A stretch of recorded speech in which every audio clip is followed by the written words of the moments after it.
त्याला एक प्रश्न विचारा, वारंवार विचारा, या क्षणी माझ्या आत काय आहे, काय गडबड चालली आहे.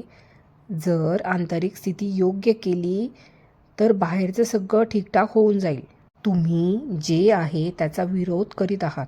तुम्ही वर्तमान क्षणाला एक शत्रू बनवित आहात. हे थांबवण्यासाठी एकतर तुम्ही जे करीत आहात ते थांबवा.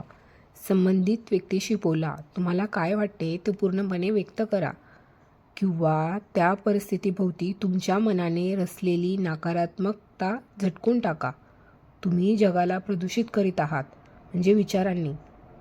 तक्रार करणे म्हणजे नेहमीच जे आहे त्याचा अस्वीकार करणे. जेव्हा तुम्ही तक्रार करता तेव्हा स्वतःला एक असहाय्य मानता. जेव्हा तुम्ही बोलून मोकळे होता तेव्हा तुम्ही शक्तिशाली असता. म्हणून एकतर कृती करून किंवा शक्य असल्यास आपले मन उघडे करून परिस्थिती बदला.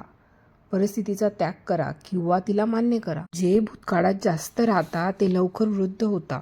प्रतीक्षा ही मनाची एक स्थिती असते. मुळात तिचा अर्थच हा होतो की तुम्हाला भविष्य हवं आहे, तुम्हाला वर्तमान नको आहे. वर्तमान क्षणाचे आणि आत्ताच्या जीवनाचे ऋण मानणे ही खरी समृद्धी.